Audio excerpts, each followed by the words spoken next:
What if the secret to overcoming your struggles is already within you? Dr. Wayne Dyer says that the only limits you have are the limits you believe. So often we get caught in the cycle of thinking that life's challenges are something to avoid or fear.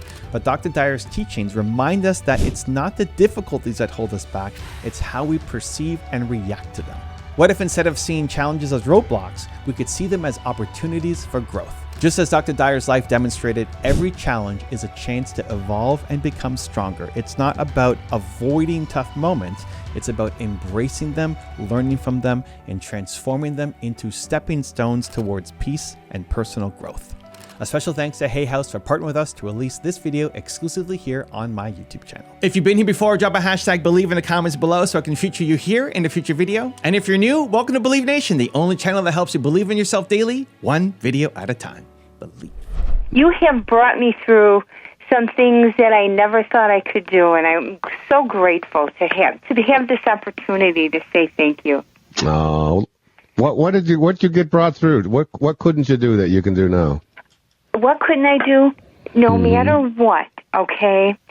It's like, no matter what happens, I can handle it. I know that there's a force greater than I am that can take me through no matter what challenge. I have given myself and volunteered as much as I can, and I am so happy. And you know what? I don't need anything anymore. It just sounds so crazy. And no, it doesn't. Not to me. It sounds wonderful. Right, it's such a peaceful place to believe. I always love Byron. In fact, in the film, I mentioned Byron Katie's line where she says the belief that you need what you don't have is a definition of insanity. Because you've already proven that you don't need it. You're there, you're breathing, you're alive, you're handling it, and filling yourself with the idea that I can't be happy unless something else happens or unless I get something else is a form of insanity. Because you know what it is? It's a way of using your mind to constantly be thinking about something else, about trying to get someplace else, about getting a hold of getting more of what I have. And you almost get programmed into that so that no matter what comes your way, you're always thinking, but I have to have more. I have to do something else. And when you get to this place that you're talking about, Lao Tzu called this place that you are speaking about, Sandy, he called it contentment. Where you just get to a place where you're content, where, whatever comes your way, it's okay. Wouldn't that be great if the whole country woke up to that and said, everybody's talking about how terrible the economic crisis is and and over again you keep hearing people say it's going to get worse before it gets better and, things are going to be terrible and all that. Imagine if the whole country just decided that we're fine. That we're absolutely fine and that we're going to continue to work and we're going to continue to go out and do, and we're not going to be filled with fear and worry and anxiety. And if everyone in the whole country thought that way, we would just go about our business and run our lives that way instead of with this constant worrying about something. Things have been working really well. I've changed careers. I was doing a lot with 9/11 and I've put that aside now and helping families and things, but it's like it's moving in my direction, and people are willing to help me, and it's just been absolutely wonderful and amazing. Last part, end of the year, and now, and I do your meditations, and I follow, and I just want to thank you so much because you're so welcome. You're helping a lot of people right now by just coming out with the words that you're coming out with. Because don't you think, Darlene, that everything is sort of like cyclical? I mean that's what Lao Tzu says in the Tao and all of that. It's in cycles. And that, when you're in a down cycle, when that's been several of the calls today, things were going well and now I can't find the spark or now I can't, but if you recollect about cycles that even nature, Lao Tzu says that even nature cannot produce a storm that lasts forever. It's not possible. Even if it lasts for 100,000 years, it's still built into the storm and the storms of your life and the difficulties and the struggles and the low points of your life. Built into that is the peace. It's like the hurricane, that the eye of the, at the very center of the hurricane, there's this peaceful, almost quiet, divine place in there. And if you can just know that and you can begin to access, you can pull it right out of the morass that you're in, out of the lowness that you're in, out of the absence of sparks that you're in. That's where you can find it, right by going right into it and facing it and looking at it and say, okay, so why why have I attracted things not working out for me now? And what's going on here with my not meeting the right people? And what's going on with the finances? And you just turn it around and you look at it right in the eye and you face it and you realize that inside of that absence of peace, you'll find that peace. Inside of that stress is joy and comfort. And then extract it from the difficulty part, the time that it's part. Don't be telling yourself that it shouldn't be happening this way. It's exactly happening the way it's supposed to. Boy, if there's any lesson I've learned in these 67 years, it is that there is a purpose to every single thing that's going on in my life. There's some kind of an intelligence behind these things that are negatives and that it seems so difficult and seems so hard for us to handle. So, yeah, you're absolutely right. 'Cause when you look back, you see all the lessons that you've learned and why you were in those situations. And like, I don't think if those things hadn't happened in the last year, I would be where I am now. I don't know. I think it's just been amazing. It's isn't gratitude? Aren't you saying something about almost being grateful for those lows all the time. and the yes. Yeah. Yeah, gratitude all the time. Like you say, you get out of bed and you say, "Thank you, my eyes are open." Yeah. But our first inclination when things aren't going well, when things don't work out for us, our first inclination is to be upset about it, to be angry about it, and to wish that it weren't there. And if we could just change that thought around to, this is I'm supposed to be going through this now. Where does it say that everything is supposed to be smooth and easy and the money is just supposed to open when I open the windows? That's only my kids who get that. Nobody else gets it. They just have the thing. You just open the window and the money just pours in. They call themselves great manifestors, yeah, and that works, right? Yeah, it works for them, but that's right. Yeah. No, but we do. We have our instant thought is, this shouldn't be happening. Why is this happening to me? How come I don't get this? How come? And instead of saying, thank you for this, this is great. Here's another opportunity for me. And it's not like you're blowing smoke or you're just pretending. You're really in that kind of a state where you say, whatever you have for me, whatever's coming this way, I'll handle it. I'll take care of that. And out of it, I will make something good will come from it. I just trust that way. I don't believe that the world is a negative place. It's a place that supports when I have my thoughts aligned with that. Yeah, because because when the positive times are, you don't say, "Why is this happening?" You just roll with it. Oh no, yeah. And so, dropping the past is great, Yeah, but what you just said is really important. Go ahead. I was just going to say, and then I learned from that. I moved on. That was then. This is now. And and it takes away so much stress. It's just absolutely amazing.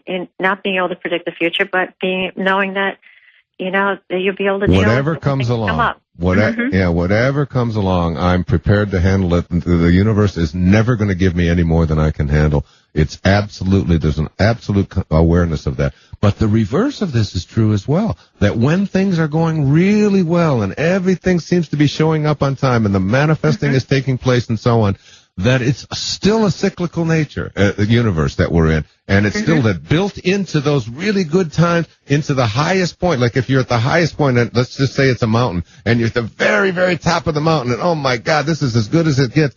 And you look around, you say, Jesus, there's only one direction I can go from here. The mountain goes down too, so I'm going back down into the valley. But when I'm in the valley, but instead of that being some horrible thing, that's like you can just say to yourself, whatever comes along, I can handle it. If I'm in a hill, I'll head for the valley, and I'm still going to be at peace on my way to the valley and out of the valley as well. And that's the way you deal with it, rather than expecting life to be perfect. You roll with it, right? Exactly. You do, exactly. You roll with it, yeah. What makes you feel good? What makes you feel the absolute best, Brian? The absolute best. Like, when do you feel closest to a purpose, to God, to soul, to you're living out what you came here to do? What moments of your life can you say define that? I would say mostly when I'm speaking, actually not other people's writing, not what writers give me, not the scripts. Right. When it's almost like when we do a question and answer after a play.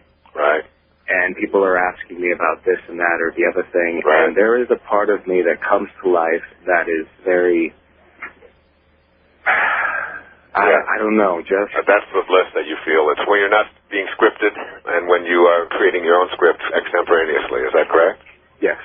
Yeah, so that it sounds to me like that your passion is really about teaching and about wanting, I always say in the power of intention, it's about wanting for others more than you want it for yourself. Whatever it is that you desire for yourself, that's, the accolades that come with the good feeling, the ability to make the film and all of that, to want it for others more than you want it for yourself. I mean, to want it desperately for others, and that's what it sounds like. It sounds like to me you're a natural-born teacher, and that's what you ought to be doing, maybe starting your own workshops or creating your own acting school or giving of yourself. And in the process of doing that, however you do it, whether it's through a university or through your own inner promptings, whatever those might be, you will find yourself being guided to do what it is that you were intended to do, whether it's in L.A.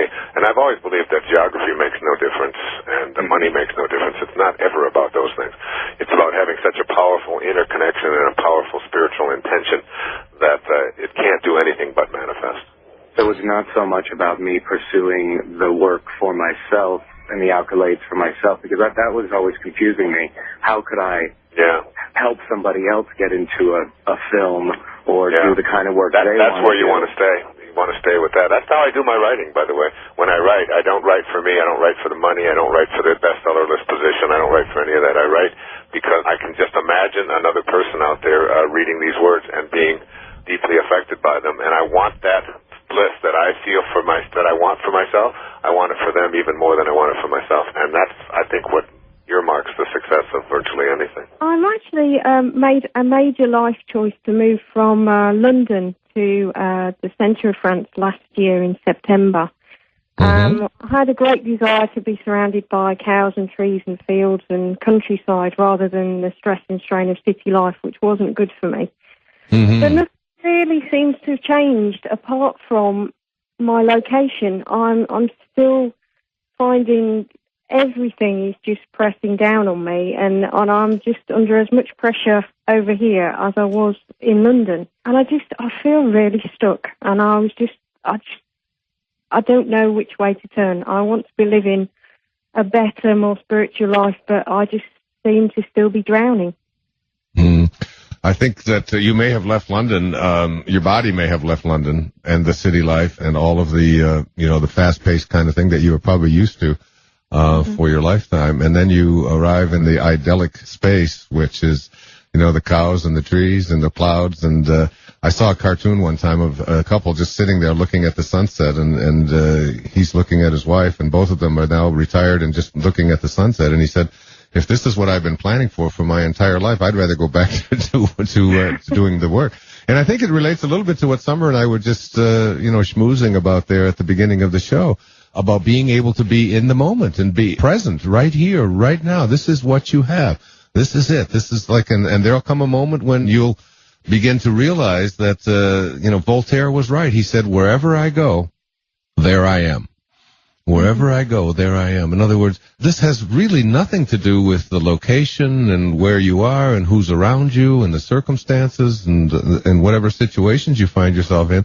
It has to do with how well you are able to say to yourself, I intend to be a happy, fulfilled person. I'm going to serve. I'm going to reach out. I'm going to help other people. I'm going to get my ego out of this thing and just enjoy where I am and reach out. And it's a constant state of reaching out. I think the big thing that so many people seem to struggle with is this whole ego of theirs, which is like I'm drowning and things aren't happening for me and they're not going the way that I want them to go. And you get into this constant state of always trying to be someplace else, always looking towards, being in a future moment or in a future place or a quieter place or a nicer place. I'm going through that right now where I am, right here on Maui. I mean, it's like it's as beautiful a place as there is in the world, but right next door, right outside my window to where I am, they've decided to build a new 12-story, another huge complex, and it's pounding, and it's beeping, and it's, you know what living next door to a construction site must be like, and it's trucks everywhere, and construction workers, and I think to myself, you know what, I'm going to go to the middle of France, is what I was saying the other day, and now I got you, I'm going to the south of France, I'm just going to get away from all of this, get away from this noise and all of that, and then I began to realize it's not the noise, and it's not the construction workers, it's not, these are just things that are good, this is just the environment that I happen to be in at this particular time, at this moment. And if I can learn to be here and be peaceful wherever I am, then what's going on around me and where I am won't make much of a difference. So what was it that you left London to get to France for, other than the cows? I actually just wanted to find me again, which seems really silly. I spend my entire life doing for other people, and I will always put off everything for me if there's something for somebody else that needs doing. Did it ever occur to you? What is your first name? It's Katherine. Katherine, did it ever occur to you, just let this in for a moment, that everything that you were doing for everybody else all this time for your entire life was you? That is you? That's as close to being peaceful and godlike and serene and in harmony with the Tao and in a space of divine alignment, that this is you? That it's like, if you ask yourself, what does it mean to be as aligned with God as I possibly can be, with soul, with spirit, whatever, and you'd realize that it's about serving, it's about giving, it's about offering, and in the process of doing that your greatest joys in your life were there, and then you're trying to escape the very thing that is your essence. And there's so many people out there who probably could benefit from the experiences that you've had of serving and reaching out for others, especially if you've been doing it without resentment. And I suggest that you may be feeling a little bit of the resentment now that you're a little bit older, but while it was happening, that was probably your greatest joy that you could offer. How can I serve my children, my friends' children, whatever it is, the world, whoever it is that I was serving? And that's so bizarre, because I've actually kind of always, ever since I've sort of started to try and find this path, I've been kind of saying to myself, I want to be helping people, I want to be making a difference. And actually, all I've done is completely ignore the fact that I'm already doing it. That's a bizarre way of looking at it. But so now, what I would recommend for you is to find the joy and to find the peace that you experience in that reaching out, in that very reaching out that you're doing and have been doing probably for your entire life. And rather than trying to escape it, just say that wherever I am, I'm going to be in that space of serving and offering and making life better for other people. And that's what makes me feel good. That's who I am. And most of us out there need to learn to be more like you have been your entire life. That's what makes us all feel purposeful and on mission. It's never about what's in it for me or what can I do for me or how much am I going to get or whatever it is. It's always about living the virtues, living in a way in which you are serving. And I suggest you've been doing that your whole life and keep doing just exactly that. And it doesn't matter where you are. It doesn't matter if you're right next to a construction site or if you're in the middle of France or if you're in London. It doesn't make any difference. It's like it's within you. You know that it's reaching out and serving and loving is who you are. And take great solace in the fact that you've been able to do that and be that kind of a person for a lifetime. I really push myself to, like you said, no excuses. If you want something, you have to reach it. But there's always this struggle about, everything is going good, and then suddenly something happens. I get a ticket, I get a bank fee, or something that I was not planning to expect, something unexpected comes. Let me ask you something right there in the middle of that. When you get the ticket or when you get the obstacle for what that seems to be keeping you from where you want to be, are you able to be in a state of gratitude for that and say to yourself that everything that shows up in my life,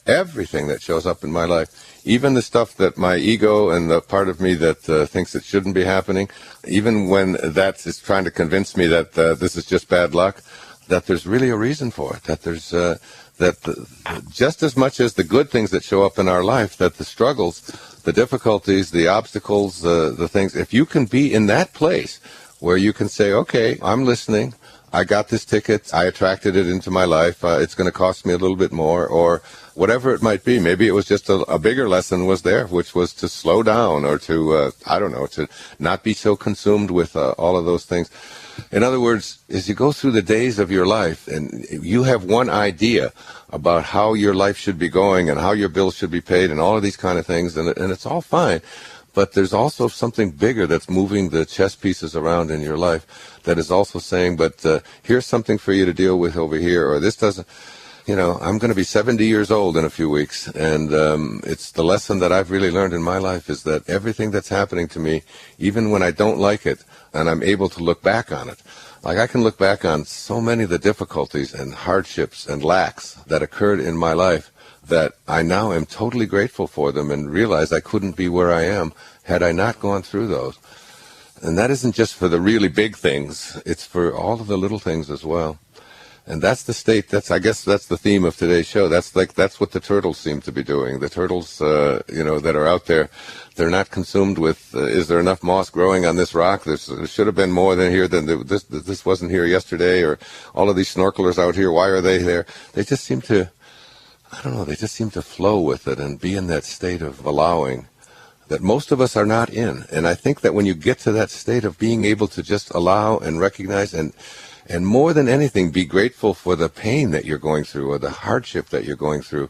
It doesn't mean that you use that as an excuse and just say, okay, I'm just going to give up and not do anything. But it just sort of allows you to internally align yourself with a universe that says, this is what it is. This is what you have to deal with. Deal with it from a place of peace, and peace will be your reward. I always say that, if you have that wand that says, no matter what it is that's going to come down the pike at me, no matter what it is, I'm going to be able to be at peace. And that's, more than anything, is what I think meditation has taught me. But go on, tell me more. Well, it's just that I think about what you say of being grateful. Well, exactly at the moment, truly I cannot find any way to feel grateful.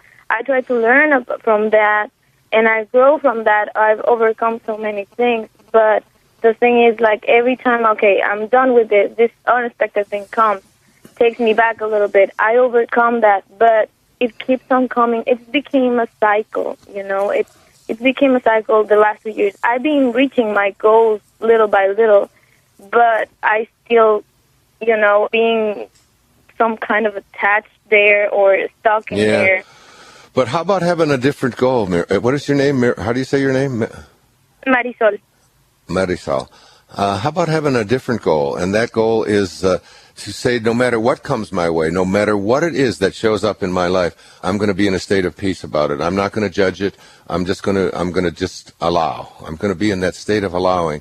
It doesn't mean you give up on your, getting yourself to be financially independent and all of the kind of things that you're looking to have, but to get rid of that inner kind of angst and anxiety and upset and almost like judgment about it.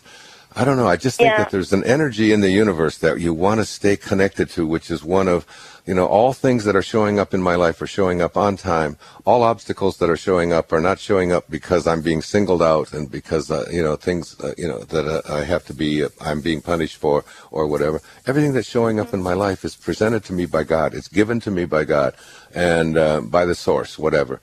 And I accept that, and I stay in that place.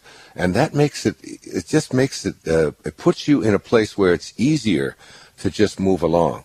And I think if I were to say I have any goals at all, my goals wouldn't have anything to do with more stuff, had anything to do with money or anything material. They would be in that quote that I just gave from Shakespeare. I'm going to give it again. I'm loving that quote today.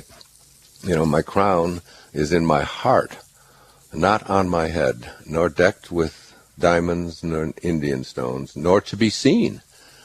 My crown is called content. A crown it is that seldom kings enjoy, that very few people ever enjoy, just being in a state of contentment. And when you are, it's like you can handle anything. And that was one of the great lessons that I learned from all of the terrific spiritual teachers that I've had in my life.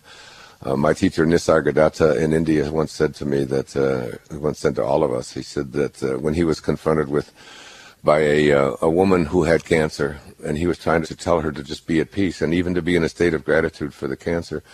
And she started to yell at him and tell him that, how can you say such a thing when you are living in India, but in Pakistan people are fighting and killing each other, and there's war going on all around you, and people are poor, and there's not enough food to eat and all of that. And he just looked at her, and I've never forgotten this. He said, in my world, he said, nothing ever goes wrong. Nothing ever goes wrong. And so his inner world was one of not judging and not saying that it shouldn't be. Whatever it is, I think to myself, if I were in Europe right now and been stuck there for 5 days and there was Icelandic ash blowing all over and I couldn't get back home or whatever it is, all the stories that you see in the paper, I would want to be able to practice a kind of contentment that almost everybody else would be feeling anxiety. And when you get to that state of contentment, you're matching up, you're aligning yourself with the universal energy. So it's really about controlling your imagination and putting the thoughts in your heart that, that don't judge any of it. And then know if an obstacle comes to the goals that I have, so also is an opportunity going to show up into my life that's going to take me right out of this place that I'm in. I grew up in pretty much abject poverty. Didn't have, grew up in orphanages and, very working class kind of thing. No parents, and yet I have always known that I am prosperous. I've just always known that. No one, even when I was a little child, was ever able to convince me that I couldn't have whatever I put my attention on. It just never made any sense to me. I mean, and I've often said that most people, they simply don't know how to make money. They really don't know how to do it. They don't know how to attract abundance into their life because they think it's something out there that's going to come to them. I think about that when I watch the news and everybody's trying to get on the president to do something about jobs. That we have so much unemployment. We have, and all of this. And I was talking to my daughter Tracy about this morning about, the president can't create jobs. The whole world has changed, especially here in America. America hardly makes anything anymore. Almost everything, in the world of manufacturing isn't made here anymore. We've become a nation of, that's mostly focused on service and non-manufacturing kinds of work. And yet, so we've got all of these people who just haven't caught up to that, who were raised to believe that if there's a factory in your town and the factory closes down and that factory has just moved and it's now made in China or India or the Philippines or someplace, for some reason you have to be unemployed. And now you just go on, you expect the government to just send you money and so on. And I think, it's like people are still stuck thinking in their dichotomies, and not really dealing with, the fact that, there's just lots and lots of ways to be employed other than the model that you were handed when you were a kid, when all manufacturing took place in your town or in your country or whatever. So now what you have to do is figure out a way to take who you are and offer that in the way of service to other people. What is it that you love? What is it that you're good at? What is it that just makes you, feel passion on the inside and makes you feel like you're in purpose? Figure out a way to offer that to other people and get off of the unemployment rolls and get out there and employ yourself. One of the great teachers that showed up in my life when I was a young man in my 60s was a man named Abraham Maslow. And Maslow talked about the psychology of self-actualization, when he said that there are certain people who live at higher levels of awareness. They just seem to be luckier. They seem to be able to attract what they want for themselves in their life. They're in a state of gratitude, in a state of awe, virtually all the time, wherever they are. They're peaceful people. And he went through and described what these people are like. But he had one sentence, and I used that at the very beginning of this last chapter in The Power of Intention. He said that, and this always caught my eye, and I remember him saying it verbatim. He said, self-actualizing people, these people who live at these very high levels, they must be what they can be. And I've always liked that idea, that quote, that idea that you must be what you can be. So everybody out there listening now, there's hundreds of thousands of you listening someplace around the globe. Ask yourself if you have internally an inner kind of burning desire to be what you know you can be, which means if you can be living in a state of well-being and you're living in a state of constantly being sick, then you're not being what you can be. If you're constantly battling addictions and you know that you came from a place of well-being, then you're not being what you can be. If you are not capable right now of going out and, let's say, if your legs work and all of that, say running a marathon, 25 or 26 miles, do you ask yourself, well, is that something that I have the capacity to do? If the answer to that is yes, I could be in the kind of shape that would allow me to go out and run for 4 hours without stopping. And then you say, are you living that? Which means that if you're not living that, then you're out of balance. And it's getting yourself back into that balance of being, in a state of connection that I'm speaking about here. And that when you are that way, and your primary relationship is between you and God, you say to yourself, thank you for this body, and thank you for this brain, and thank you for these abilities that I have, and all of this is something that I live and breathe and enjoy and love, and I am going to be all that I can be in virtually everything in my life. That's what a connector is, and that's how they look at life, and that's what they sound like. That's interesting. At the end of the book, it's one of my favorite chapters because, to me, it's like a blueprint for the way that a connector lives and breathes and thinks and feels in any given moment, in any given situation, as well as how other people view them. Exactly. It's like, and when you're around these people, Summer, they have they radiate a different kind of an energy. They don't get upset easily. You can't bring them down. You can't get them upset and frustrated because and you can't pick a fight with them and so on. They're living in a different vibration because they're connected to a source that is a source of peace and kindness and love, and they always go there. They're trying to be like God. They're living at God realization. That's what they're doing. And also, it's family members, too, that I see every day. So if it's family members that think maybe a little more negative than me, and I don't want to carry on their negativity. How do I do that? Like, from what you're saying, it's probably within me, and I need to... I would recommend that you pick up The Power of Intention and read Chapter 9. And the title of that chapter is, It is my intention to be authentic and peaceful with all of my relatives. Because I think that, more than anything else, people get themselves really... messed up psychologically and spiritually by the people that they're related to. I've always said I'm going to write a book someday called, I'm going to title it that your friends are God's way of apologizing for your relatives. It's like, so that when you have people that are related to you, very often they believe that because of their DNA or because that they just happen to share the same chromosomes with you, that entitles them to tell you what to do, to be critical of you, to direct negativity towards you, to be hostile, to be, all of those kinds of things, when in fact, it doesn't have to be that way at all. If you can just do what I said to Ryan earlier, is want the peace that you want for yourself, which is what you want. You want the peace and the joy and the inner bliss. Want it for your relatives, the ones especially that are most difficult to deal with. Want it for them more than you want it for yourself. So that the next time you're about to encounter a mother-in-law or a sister or a child or a grandchild or whomever, go into that conversation, go into that encounter, wanting the peace that you want for them more than you want it for yourself. You're going to find yourself sending them love, surrounding them with light, and just almost being amused at their efforts to bring you into their negativity. It's almost amusing. All of my relatives have given up on Wayne. There's not one of them out there that even thinks for a moment that they can possibly make me feel guilty or manipulate me into being what they think I should be, because I just send them so much love for who they are and what they are, and I'm just, it's what their opinions of me are irrelevant. I think the most important title you can remember is that what you think of me is none of my business.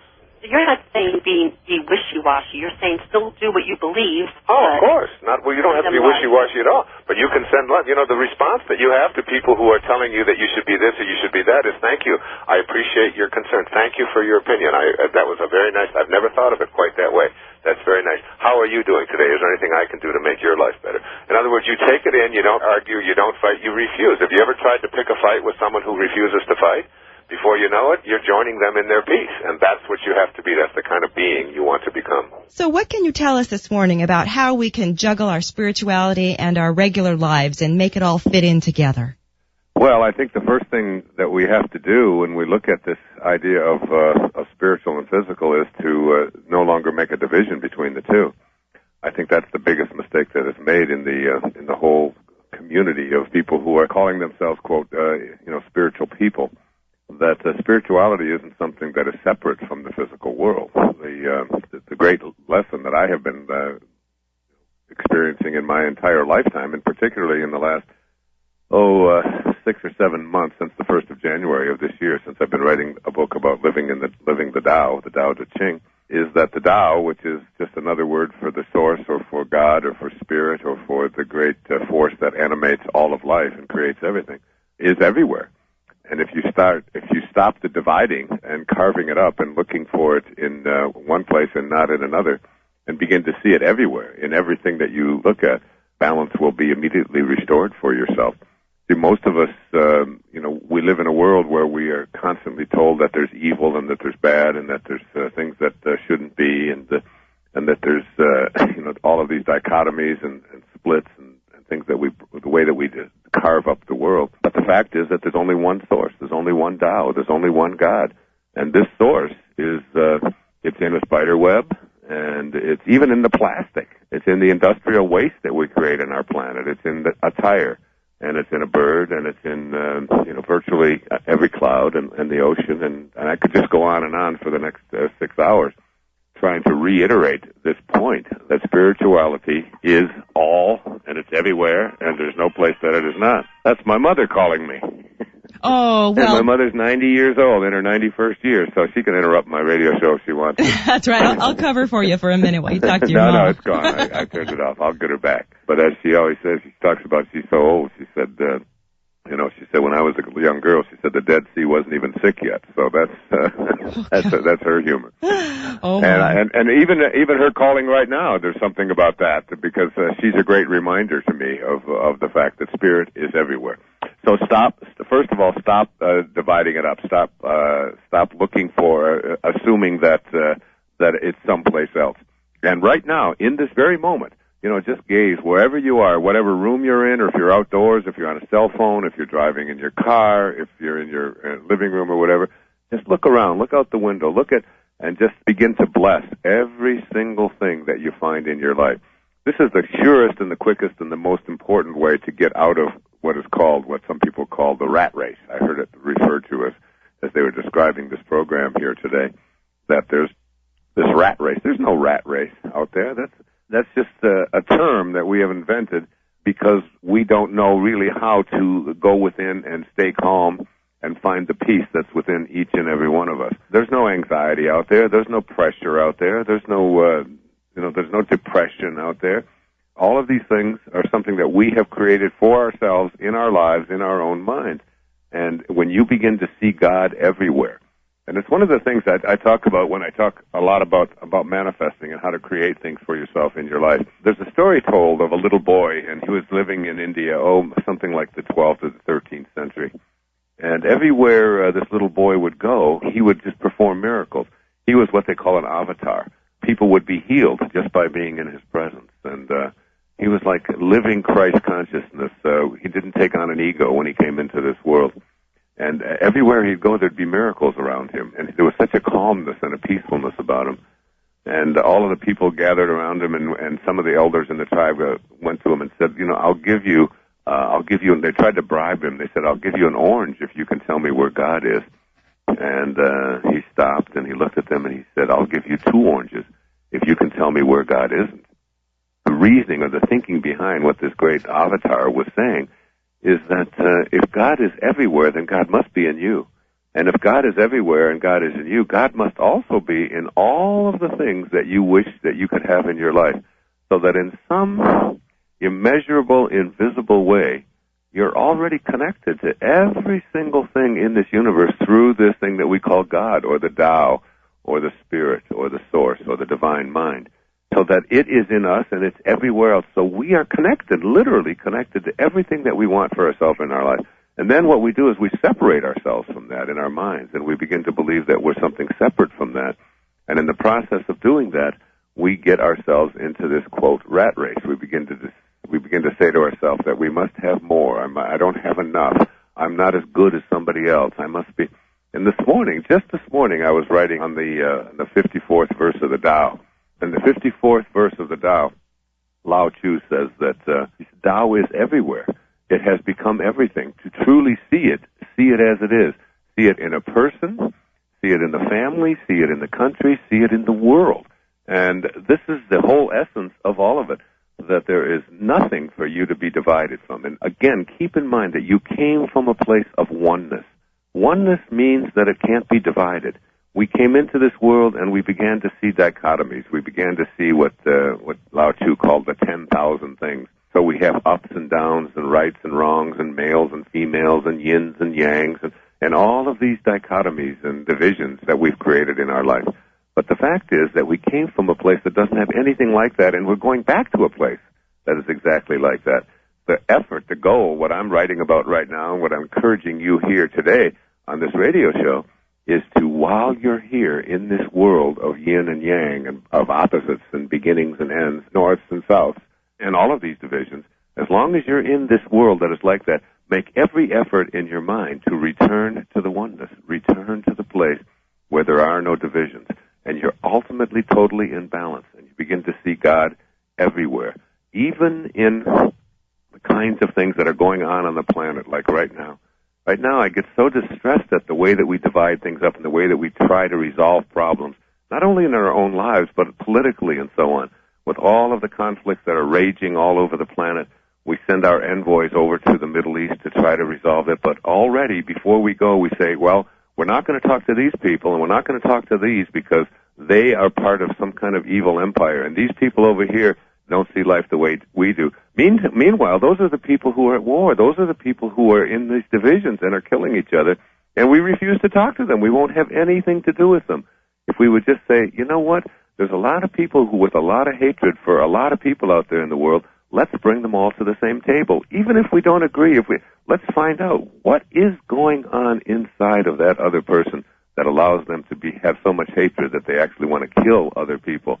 And if we could do that and just think like that, think like the Tao, all of these conflicts that we have all over the planet would come to an immediate end. Now, bring that down to your own personal life and do the very same thing. Look at all of the conflicts, all the difficulties, all the struggles, all the things that you think are your problems, and begin to see the God within you and all of the people that you're in conflict with, or all of the things that you think are missing from your life. See yourself there. See yourself in them, and then begin to discuss it from that perspective. And before you know it, you've seen God everywhere. I've seen a lot of films. I'm a movie hound myself, and, it was really well done. The cinematography was beautiful. Yeah, I mean, it was really, everything about this movie was just really, really well done. And I said that to Michael and to Reed Tracy, who's the executive producer, and Michael Gourjan, who's the director. I do not want to be a part of a film that looks like an amateur production by somebody who just wants to be in the movies, who's written a bunch of books. Because there's a lot of movies like that out there from people who have written these kind of things, and the movies are amateur looking.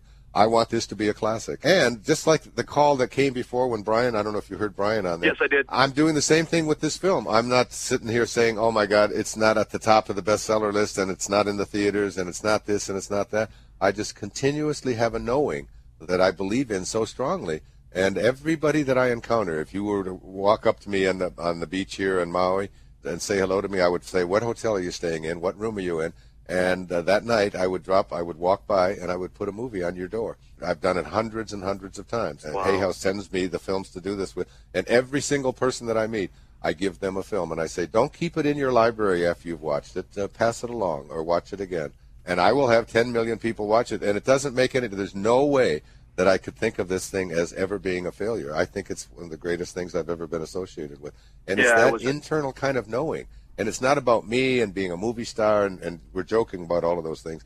It's really about, being aligned with your purpose of really making an impact and helping to shift the consciousness of this planet so that we can save it. That's basically what it's all about. Because I don't need any more money, and I don't need any more fame, and I don't need, I've done all of that. It's just that it's that connection to an inner sense of, this is my purpose, this is what I'm here about. And that's what I would say to you about getting rid of your ego. Do it for others. Do it for others rather than yourself.